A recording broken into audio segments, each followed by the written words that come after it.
The most uncomfortable truth a man can face is that he is the common denominator in all his failed relationships. Arthur Schopenhauer wrote about this precise phenomenon 2 centuries ago, describing men who create their own suffering through patterns they refuse to recognize. He called it the will to live, an irrational force that drives us to repeat destructive behaviors while convincing ourselves we're the victims of circumstance. Schopenhauer understood that most men never see themselves clearly because self-awareness requires a kind of brutality that few possess. We prefer to blame external factors. Women have changed. Society has corrupted dating. Modern technology has destroyed authentic connection. But the philosopher saw through these excuses with surgical precision. He recognized that the man who consistently attracts chaos, who repeatedly finds himself in toxic relationships, who always seems to be the one getting hurt, this man is not unlucky. He is unconsciously orchestrating his own disappointment. The hardest pill to swallow is that our romantic failures aren't random events, but predictable outcomes of unconscious patterns we refuse to acknowledge. Schopenhauer wrote extensively about how people create elaborate stories to avoid facing their own role in their suffering. The man who reads his work and sees himself reflected in every observation isn't discovering philosophical insights. He's confronting his own psychological mirror. This moment of recognition is devastating because it strips away the comfortable narrative of victimhood and forces us to confront a darker truth. We are complicit in our own misery. The question isn't whether life is unfair or whether other people are disappointing. It's whether we have the courage to examine our own contribution to the patterns that keep repeating in our lives. Most men will close the book rather than face this reality. They'll dismiss Schopenhauer as a pessimist, a misogynist, a man who simply didn't understand love. But the ones who keep reading, who allow his words to penetrate their defenses, often discover something far more valuable than philosophical knowledge. They discover the possibility of genuine change. Arthur Schopenhauer was born in 1788 to a wealthy merchant family, but his early life was marked by patterns that would define his entire philosophical outlook. His father was controlling and demanding, his mother emotionally distant and self-absorbed. Young Arthur learned early that love was conditional, that approval had to be earned, that relationships were fundamentally transactional. These early experiences shaped his understanding of human nature and his belief that most people operate from hidden motives. They don't even recognize themselves. By his 20s, Schopenhauer had developed what he called his characterology, a system for understanding how people's fundamental character traits determine their behavior in predictable ways. He believed that each person is born with a fixed character that cannot be changed, only understood and managed. This insight came from his own self-observation. He noticed that he consistently attracted certain types of people and situations, that his relationships followed similar patterns regardless of who he was involved with. The philosopher realized that he was not a passive victim of circumstances, but an active participant in creating his own experiences. His famous pessimism wasn't born from abstract philosophical speculation, but from the painful recognition that he was the common factor in all his disappointing relationships.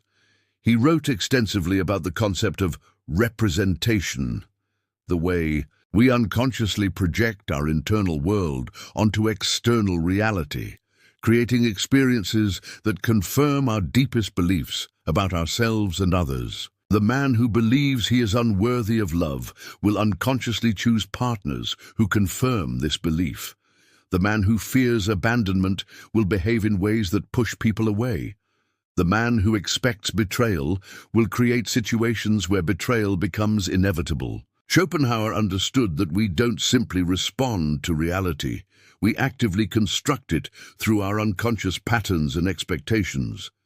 This insight was revolutionary because it suggested that changing our external circumstances requires first changing our internal landscape. The modern man who recognizes himself in Schopenhauer's descriptions often experiences a moment of profound discomfort. He sees his own patterns reflected in the philosopher's analysis of human behavior, the tendency to choose partners who are emotionally unavailable, the habit of creating drama where none exists, the compulsion to turn every relationship into a power struggle. These behaviors aren't random quirks, but systematic expressions of unconscious beliefs about love, worth, and connection. Schopenhauer identified several key patterns that men repeat in relationships without realizing it. First, there's the tendency to be attracted to people who cannot or will not give us what we need. This isn't bad luck. It's unconscious self-protection. If we choose partners who are incapable of genuine intimacy, we never have to risk being truly seen and potentially rejected. Second, there's the pattern of creating conflict to avoid vulnerability. Many men unconsciously sabotage relationships when they start to feel too close, too exposed, too dependent on another person. They pick fights, withdraw emotionally, or create crises that give them an excuse to maintain distance. Third, there's the tendency to repeat the same relationship dynamics that we experienced in childhood, regardless of whether those dynamics were healthy or destructive. We unconsciously seek partners who trigger familiar emotional patterns, even when those patterns cause us pain. The man who had a critical mother will be attracted to critical partners. The man who had an absent father will either become absent himself or choose partners who are emotionally unavailable. These patterns feel normal, even when they're destructive, because they're familiar. Schopenhauer understood that recognizing these patterns is the first step toward changing them, but recognition alone isn't enough. Change requires confronting the unconscious beliefs that drive these behaviors, and that's where most men get stuck. What makes Schopenhauer's insights particularly relevant to modern dating is his understanding of how people use relationships to avoid dealing with their own issues. The man who jumps from relationship to relationship, who can't stand to be alone, who always needs someone to validate his worth. This man is using other people as a drug to numb his own self-awareness. He's not seeking genuine connection, but escape from himself. Similarly, the man who consistently attracts crazy partners isn't unlucky. He's unconsciously drawn to chaos because it distracts him from his own internal turmoil. Drama becomes a way of avoiding intimacy, conflict becomes a way of avoiding vulnerability, and crisis becomes a way of avoiding the deeper work of self-examination. Schopenhauer observed that most people prefer familiar pain to unfamiliar growth. The man who complains about his toxic relationships but keeps choosing toxic partners is revealing something important about his own psychology. He's more comfortable with predictable suffering than with the unknown territory of healthy connection. This isn't conscious self-sabotage, it's unconscious self-protection. The dysfunctional relationship feels safer than the functional one because it doesn't require him to grow, change, or risk being truly known. Consider the man who dates women who are emotionally unavailable, who cheat, who manipulate or control. He tells himself he's attracted to strong, independent women, but Schopenhauer would recognize a different pattern. He's attracted to women who cannot truly see him, who will never demand genuine intimacy, who will never challenge him to become more than he currently is. The unavailable woman is safe because she allows him to remain hidden, to avoid the terrifying possibility of being fully known and potentially rejected. The man who recognizes this pattern in himself faces a choice. He can continue blaming external circumstances for his romantic failures, or he can begin the difficult work of examining his own unconscious motivations. Most will choose the former because it's easier to change partners than to change patterns. The dating apps and social media that dominate modern romance will would have fascinated Schopenhauer because they perfectly illustrate his theories about human self-deception. Men create elaborate online personas that represent not who they are, but who they think they need to be to attract others. They swipe through hundreds of profiles, convinced they're being selective, but actually gravitating toward the same types of people who have disappointed them in the past. The man who complains that dating apps are full of shallow women is revealing something about his own psychology. He's unconsciously filtering for superficial connections because deep ones terrify him. He's swiping right on women who won't challenge him, who won't see through his carefully constructed image, who won't demand the kind of vulnerability that real intimacy requires. Schopenhauer understood that we don't accidentally end up in the same situations repeatedly. We unconsciously seek them out because they're familiar, even when they're painful. The modern man who has been on dozens of dates but never formed a meaningful connection isn't unlucky.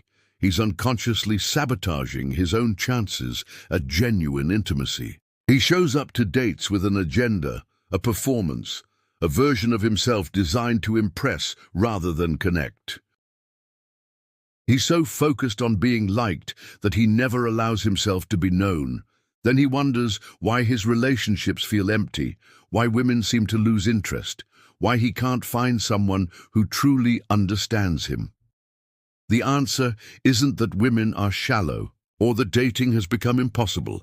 It's that he's unconsciously preventing the very connection he claims to want. The man who recognizes this pattern faces a choice. He can continue performing and complaining, or he can begin the terrifying work of showing up authentically with all his flaws and vulnerabilities exposed. Most will choose the former because authenticity requires a kind of courage that few possess. Schopenhauer's concept of the will to live explains why men often choose partners who are fundamentally incompatible with their stated goals and values. The will to live isn't rational. It's driven by unconscious forces that care more about familiarity than happiness, more about drama than peace, more about intensity than sustainability. The man who says he wants a stable, loving relationship, but consistently chooses unstable, dramatic partners, is being driven by forces he doesn't understand. His conscious mind knows what would be good for him, but his unconscious mind is attracted to what feels familiar, even when familiarity equals suffering. This is why the nice guy phenomenon exists. Men who claim to want healthy relationships but unconsciously sabotage them when they're offered. The woman who is genuinely interested, who is emotionally available, who offers the stability and affection he claims to want, she feels wrong to him because she doesn't trigger the familiar patterns of anxiety, uncertainty, and emotional chaos that he unconsciously associates with love. Schopenhauer understood that we often mistake intensity for depth, drama for passion, uncertainty for excitement. The man who finds himself bored by healthy relationships isn't evolved. He's trapped in unconscious patterns that equate love with struggle. He's been conditioned to believe that if it doesn't hurt, it's not real, that if it's not difficult, it's not worth pursuing. This conditioning usually starts in childhood, where love was conditional, where attention had to be earned, where relationships were characterized by conflict and emotional turmoil. The adult man carries these patterns forward, unconsciously seeking partners who recreate the familiar dynamics of his early experiences. He doesn't consciously want to suffer. He's unconsciously compelled to repeat patterns that feel like home, even when home was a place of pain. The solution isn't to force himself to choose different partners. It's to understand why he's attracted to certain types of people and to gradually rewire his unconscious associations between love and suffering. The most devastating aspect of Schopenhauer's analysis is his insight into how men create their own rejection. The man who fears abandonment will behave in ways that push people away.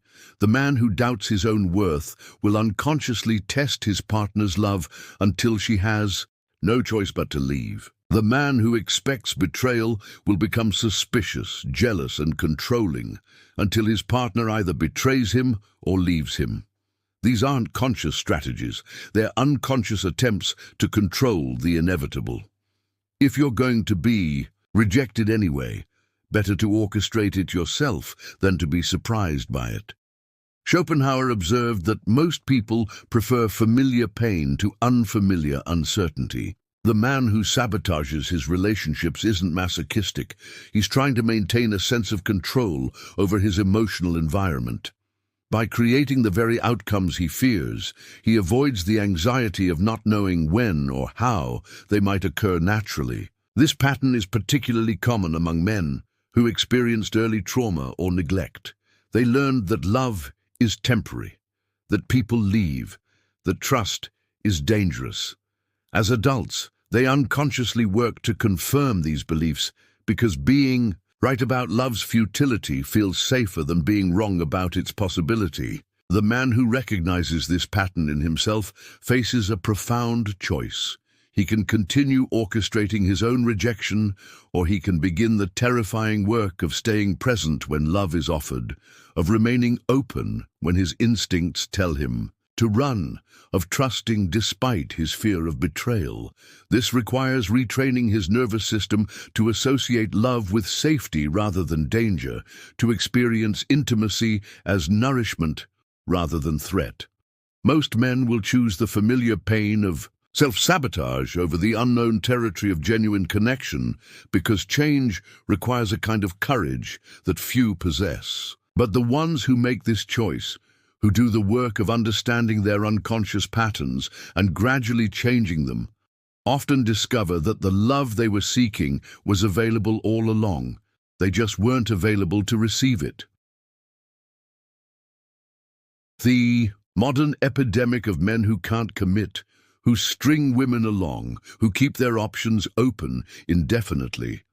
Schopenhauer would have understood this as a manifestation of the will to live's irrational nature. These men aren't commitment-phobic because they're independent or because they haven't found the right person. They're commitment-phobic because commitment requires choosing uncertainty over the illusion of control, vulnerability over the safety of emotional distance. The man who can't commit is often the man who is most afraid of being truly known. He maintains multiple options not because he's a player, but because he's terrified of putting all his emotional eggs in one basket. He's unconsciously protecting himself from the possibility of total rejection by ensuring that no one person has complete access to his heart. This strategy feels rational to him. Why risk everything on one person when people are fundamentally unreliable? But Schopenhauer understood that this approach guarantees the very outcome it's designed to prevent. By refusing to be fully present with anyone, he ensures that no one can be fully present with him. By keeping his options open, he ensures that none of his options will ever fully commit to him. The man who recognizes this pattern often realizes that his dating life is a series of half-connections, almost relationships, and missed opportunities. He's been so focused on protecting himself from heartbreak that he's protected himself from love itself. Women sense his emotional unavailability and either lose interest or become anxious and demanding, confirming his belief that relationships are more trouble than they're worth. The cycle continues because he never stays in one place long enough to learn how to navigate the inevitable challenges that come with real intimacy. Breaking this pattern requires making a choice that feels dangerous, committing to someone before you know how it will end, investing emotionally before you're guaranteed a return, showing up fully despite the risk of rejection. This isn't blind faith. It's conscious courage, the willingness to risk heartbreak for the possibility of genuine connection. Schopenhauer's insight into male psychology becomes particularly relevant when examining how men handle conflict in relationships. The philosopher understood that most people avoid difficult conversations, not because they're lazy, but because they're terrified of what they might discover about themselves or their partner. The man who shuts down during arguments, who changes. The subject, when emotions run high, who disappears for days after a fight. This man isn't being cruel. He's being unconsciously self-protective. Conflict forces us to confront aspects of ourselves and our relationships that we'd rather ignore. It requires vulnerability, emotional honesty, and the willingness to be wrong. For the man who has built his identity around being rational, controlled, and independent, these requirements feel like threats to his core sense of self. So he withdraws, hoping the problem will resolve itself, that his partner will stop pushing, that he can maintain his emotional equilibrium without having to face whatever truth is trying to emerge. But Schopenhauer understood that avoidance doesn't eliminate problems, it compounds them. The conflict that could have been resolved through honest communication becomes a festering wound that poisons the entire relationship. The man who can't handle his partner's emotions eventually finds himself with a partner who has learned to hide her emotions, creating the very emotional distance he claims to want, but that ultimately destroys intimacy. The pattern is predictable. Emotional withdrawal leads to emotional pursuit, which leads to more withdrawal, which leads to more pursuit, until both people are exhausted and the relationship dies from lack of genuine connection. The man who recognizes this pattern in himself often realizes that his need to avoid conflict is actually creating more conflict, that his desire to maintain peace is destroying the very peace he's trying to protect. Learning to stay present during difficult conversations, to tolerate his partner's emotions without trying to fix or escape them, to express his own feelings without attacking or withdrawing. These skills require practice and patience, but they're essential for any man who wants to build relationships that last beyond the initial phase of attraction and into the deeper territory of genuine intimacy. The tragedy that Schopenhauer identified in human relationships is that we often get exactly what we unconsciously expect, not what we consciously desire. The man who expects women to be manipulative will unconsciously choose manipulative women, then use their behavior to confirm his beliefs about female nature. The man who expects relationships to be painful will unconsciously create pain in his relationships, then point to that pain as evidence that love is suffering. The man who expects to be rejected will behave in ways that make rejection inevitable, then use that rejection to confirm his beliefs about his own unworthiness. This isn't conscious self-sabotage, it's unconscious pattern matching. Our brains are designed to seek familiar experiences, even when familiarity equals suffering. The neural pathways that were carved by our earliest experiences of love and relationship continue to influence our choices long after we've consciously forgotten their origins. Schopenhauer understood that changing these patterns requires more than willpower or positive thinking. It requires a fundamental rewiring of our unconscious expectations and associations. The man who wants to break free from destructive relationship patterns must first become aware of the unconscious beliefs that drive those patterns. He must examine his earliest experiences of love and connection, identify the conclusions he drew from those experiences, and consciously choose to create new neural pathways based on new information. This is slow, difficult work that requires patience and self-compassion.